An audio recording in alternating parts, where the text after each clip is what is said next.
જય ગજાનંદ ગણપતિ દાદા ગણપતિનું મંદિર છે અને અમે જઈએ છીએ દ્વારકા સોમનાથ. તો જોતા રહેજો અમારો બ્લોગ દ્વારકા સોમનાથનો. અશોક કાકા તો આવી ગયા છે. જય ગજાનંદ, જય ગજાનંદ, જય ગજાનંદ, જય ગજાનંદ. ये तो बोलता नहीं था काकी जी शॉट होता है. અમદાવાદ પહોંચી જાય અડાલજ ચોકડી. અમે દેખાય ત્રિમંદિર છે અને આ બાજુ અડાલજ ચોકડી જવાનું.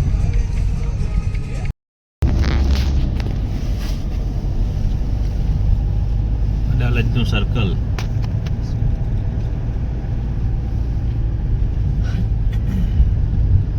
નામ મળ્યું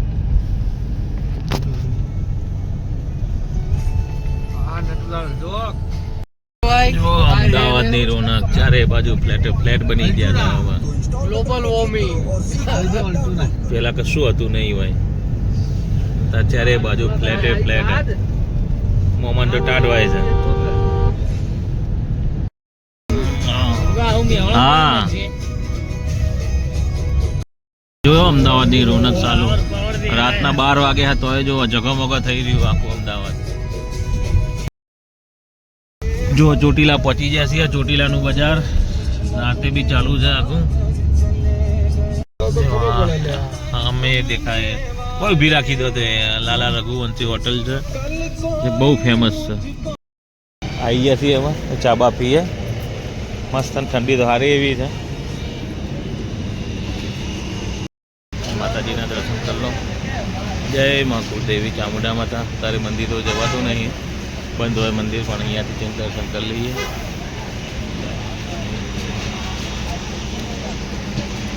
સરસ. જો આ મોમાને બધા શું જોવા ધોકા જોવા છે. મોમા તો મોમાન કરણ આ બાજુ તો કાકા ઊભા છે. હા કારણ એ જો ને આ જતું આ ગાડી આ રિક્ષા લેવાની છે ને. લઈ લે મામા શું લેવું તમારે? એમ ને રાજકોટ પહોંચ્યા. જો સામે દેખાય ને એ રાજકોટ એરપોર્ટ છે જે નવું બન્યું. એ સિટીની બહાર આખું બનાવ્યું છે રાજકોટનું એરપોર્ટ. જામનગર પહોંચી ગયા અને આખી રિલાયન્સ ઇન્ડસ્ટ્રીઝ છે. રોડ જોઈ લો.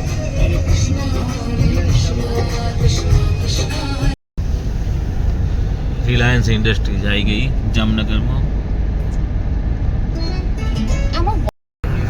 Reliance industries. ધીરુ કાકાનો ફોટો. કૃષ્ણ જય શ્રી મહાકાલ. જય દ્વારકાધીશ. આવી ગયા છીએ આપણે દ્વારકા. જય દ્વારકાધીશ. તો હવે જઈએ દ્વારકા દર્શન કરવા મંદિરમાં.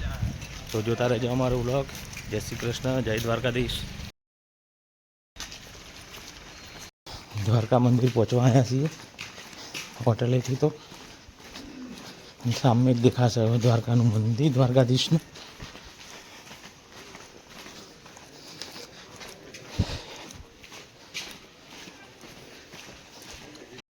આવી ગયા છીએ આઈન ચોકમાં. સામે દેખાય દ્વારકાધીશ. વાહન થઈ જાય મંદિર. જય દ્વારકા. સરસ મજાના દર્શન થઈ ગયા છે. હવે દર્શન કરીને બહાર આવ્યા. સામે પાછળ મંદિર દેખાય છે. અને હવે જઈએ આગળ. શિવરાજપુર બીચ, બેટ દ્વારકા અને નાગેશ્વરમના હજુ દર્શન કરવાના છે.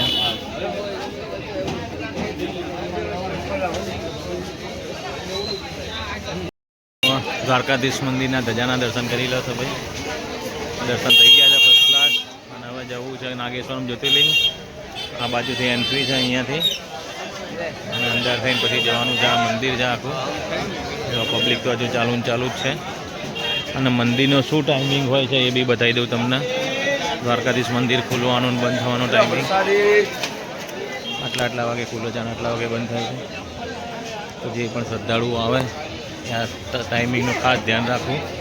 દુકાનો છે. લાલા ભગવાનના વાઘા અહીંયા મળે છે. પ્રસાદી મળે છે. પેલી છે આગળ લેવાની જ છે.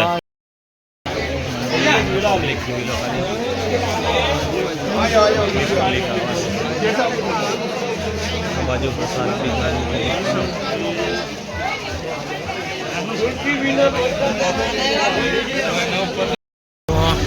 આ મેન ચોક છે. અહીંયા સામે મોબાઈલ મૂકવાની છે, લોકર અને ચપ્પલ બી મૂકવાના.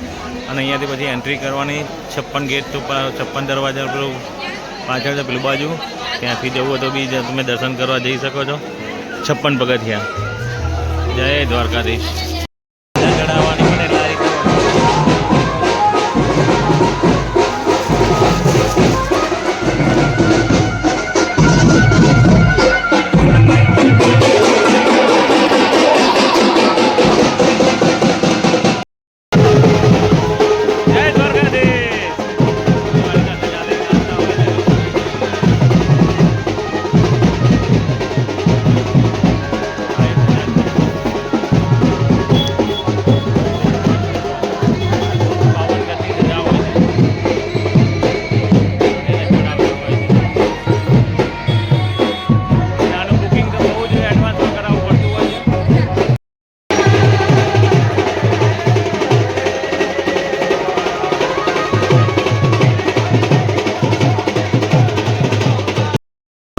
દર્શન કરીને હવે આવી ગયા છે નાગેશ્વર જ્યોતિર્લિંગના દર્શન કરવા ભોલેનાથના. જોતા રહેજો અમારો બ્લોગ.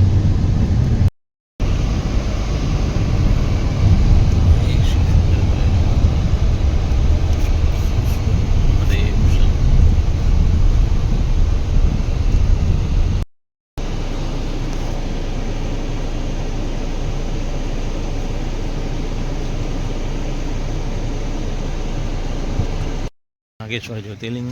આ બાજુ શિવજીની મોટી પ્રતિમા છે અને 12 જ્યોતિર્લિંગમાંનું એક જ્યોતિર્લિંગ છે નાગેશ્વર. તો દર્શન કરીએ આપણે નાગેશ્વર મહાદેવના. જય શિવશંકર ભોલેનાથ. નાગેશ્વર જ્યોતિર્લિંગ. फोटो बना ले भैया रिटर्न में.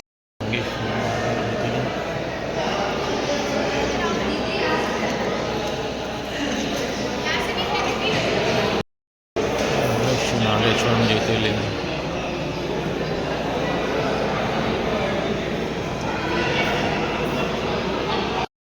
મંદિરની પાછળ એક સરસ મજાનું તળાવ બી છે અને સુંદર નજારો હોય છે તળાવનો. અને આ બાજુ મંદિર છે. ઓમ શ્રી નાગેશ્વર મહાદેવ શંભુ. મંદિરનું પટાંગણ. મહત્વ શું છે અહીંયા લખેલું છે.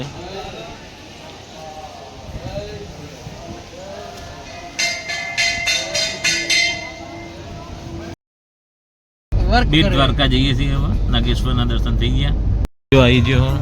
અને આ બાજુ બધા નાવડા પડ્યા છે અને સામે દૂર દૂર દેખાય છે બ્રિજ. જો આ મોદી સાહેબે બનાવેલો સુદર્શન સેતુ. કે જો મોદી સાહેબ હોય તો જ શક્ય છે. મોદી હે તો મુમકિન હે એવું છે. બાકી તો કોઈની તાકાત નહીં કે આવો સેતુ કોઈ બનાવી શકે. ધ પ્રાઉડ ઓફ મોદી સાહેબ ગુજરાત. તડકો પેલી બાજુથી મસ્ત આવશે. જોઈ લો સુદર્શન સેતુ. અને આ બાજુ આખો દરિયો છે. અને પહેલાં તો હોડિયામાં જવું પડે ને એક હોડિયામાં 50 માણસના બે હારા જીવના જોખમે. અને સીધું જ બેટ દ્વારકા જવા માટે બ્રિજ બનાવી દીધો સુદર્શન સેતુ. અને કૃષ્ણનું ફેમસ ફેવરિટ મોરપીંછ ઉપર દોરેલું છે ફર્સ્ટ ક્લાસ. એ તમે જોઈ શકો છો. સુદર્શન સેતુ તો સુદર્શન સેતુ જ બનાવે છે મોદી સાહેબે. કેવું લાગે જો ખાલી ઉપર ફોરેનમાં હોઈએ ને એવું લાગે છે.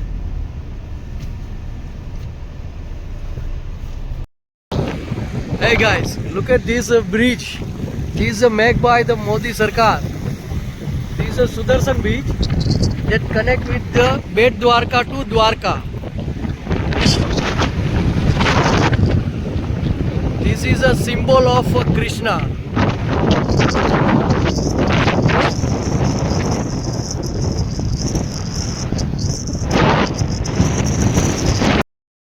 જો અમે આવી ગયા છીએ સુદર્શન સેતુ ઉપર, જે હમણાં જ મોદી સાહેબે નવો બનાવ્યો આખો. આ બાજુ આખો વિશાળ દરિયો છે. અને પહેલાં સ્ટીમ્બરમાંથી લાવતા હતા અને ત્યાં સામે જે પોઈન્ટ દેખાય ત્યાં ઉતારતા હતા. અને ત્યાંથી ચાલીને પછી બેટ દ્વારકા દર્શન કરવા જવાનું હતું. અને આવા બ્રિજ બની ગયો છે. જોઈ લો ગાઈઝ, એટલો સરસ બ્રિજ બનાવ્યો છે મોદી સાહેબે કે મોદી સાહેબ હોય તો જ મુમકિન છે. જોઈ લો. અને બ્રિજનું નામ સુદર્શન સેતુ આપેલું છે. સરસ મજાનો બ્રિજ છે આખો.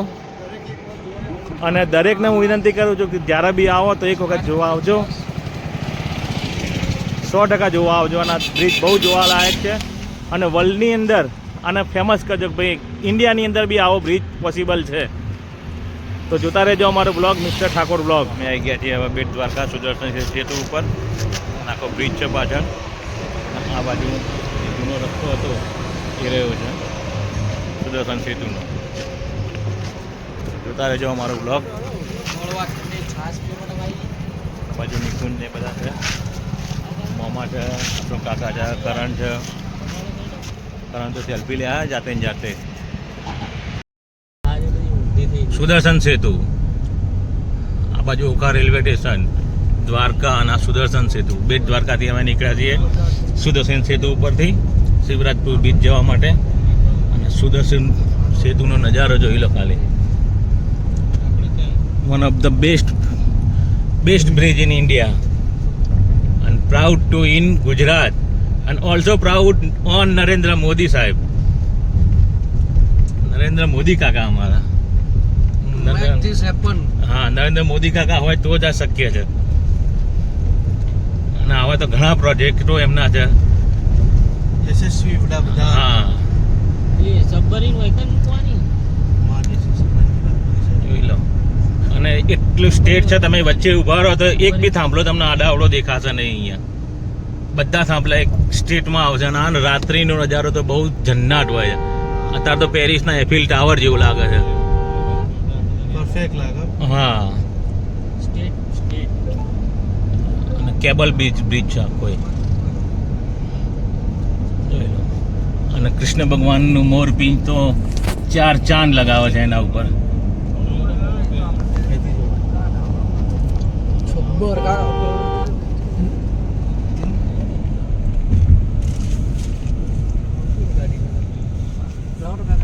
આ ખોલો.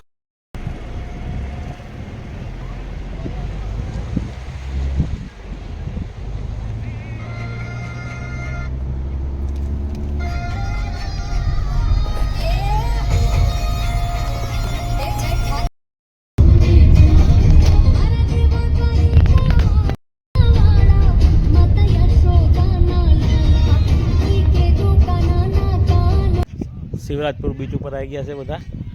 અને હવે જવું નાહવા. અને અહીંયા દરિયામાં મોમાય જો શિવરાજપુર બીચનો નજારો આવ્યો. આખું એક મિની ચોપાટી છે. અને ગુજરાતનો સૌથી સારામાં સારો બ્રિજ આ છે. Beach, not a bridge. અને નાહવાની તો એવી મજા આવે ને જાણે તમે ગોવાના દરિયામાં આવી ગયા હોય. અને આ બાજુ નાસ્તાની દુકાનો છે બધી. નાસ્તો કરો તો નાસ્તો કરી શકીએ. વિવિધ રાઈડો છે બધી, જેને જે રાઈડ કરવી એ કરી શકે. જો અશોક કાકો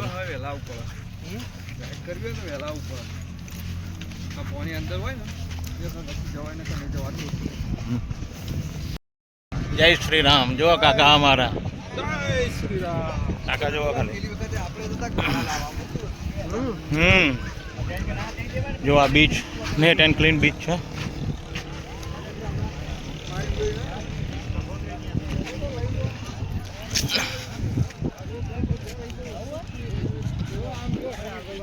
બીચમાં નાવા જઈએ છીએ પાણીની અંદર. આવી બાદ જઈએ તો મને તો અહીંયા બરફ જેવું છે. એ વિદેશ બરફ જેવું નહીં બરફ નહીં આવતા ખાલી લાગે. આવતા લાગે છે. શરૂઆતમાં લાગે. હા, આવી બાજુ જઈએ હેડો. મજા આવે બીચ તો બીચ જ છે. ઓડિયામાં બેસવાની જેવી મજા આવે. ઓડિયામાં હા, મજા નહીં આવે. બિલકુલ મજા આવે. હું આ બાજુ બધી બાઇક રાઈડ બી પડેલી છે.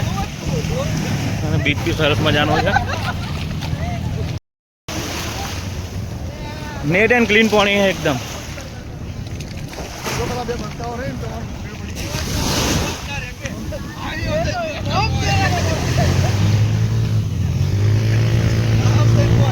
જો આ પેલા ભાઈ તો બાઇક લઈને નીકળી પડ્યો હોય ચલાવવા માટે.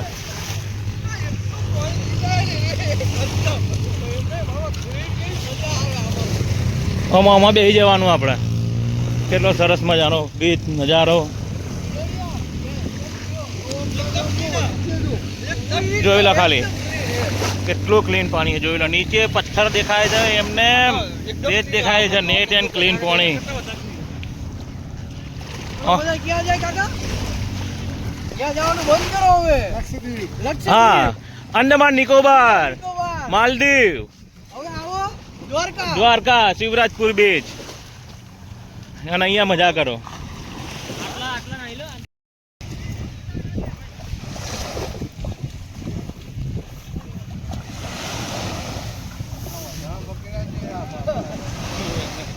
ઓયા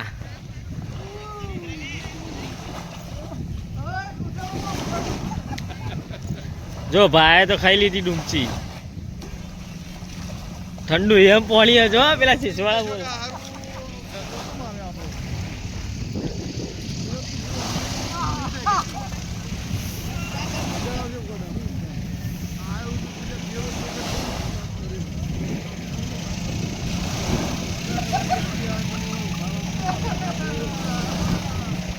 બોર્ડ આવે ઘરે જો બોર્ડ આવે.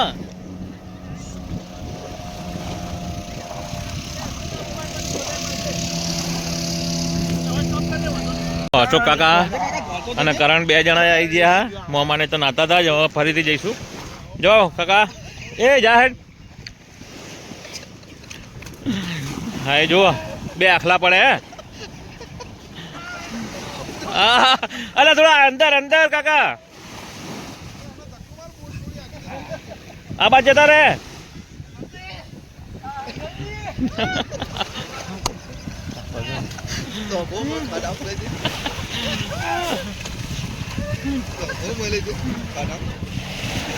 કાકા 2 મસ્તી કરે છે. અને શિવરાજપુર બીચનો નજારો, જય શ્રી રામ, કેટલો સુપર છે બીચ, જોઈ લો આખું.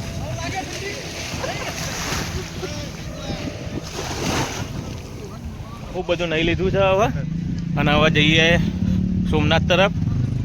અહીંયા એક જગ્યાએ મસ્ત જમવાનું મળે છે શ્રીનાથ ડાઇનિંગ હોલમાં, તો આગળ જમીન પછી આપણે સોમનાથ જઈશું. તો જોતા રહેજો, સોમનાથનો વ્લોગ બી આવશે. અમે આવી ગયા છીએ શ્રીનાથ ડાઇનિંગ હોલમાં, અને એનું જમવાનું બહુ સરસ છે અને બહુ ફેમસ છે એનું જમવાનું. 2 શ્રીનાથ ડાઇનિંગ હોલ છે, એક આ છે ને બહાર અંદર બી છે.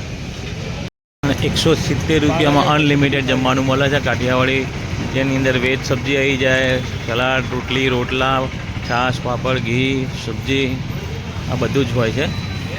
તો જ્યારે બી તમે આવો તો અહીંયા એક વખત જરૂરથી મુલાકાત લેજો શ્રીનાથ ડાઇનિંગ હોલ. 4 જાતના સલાડ છે, 4 જાતની સબ્જી છે, રોટી, રોટલો, 6 જાતના તો અથાણા છે. એમાં જમવાનું આવી ગયું છે, 4 જાતના તો શાક છે, દાળ, પાપડ, રોટી, રોટલો જો આવે છે, ઘી, ગોળ, છાશ,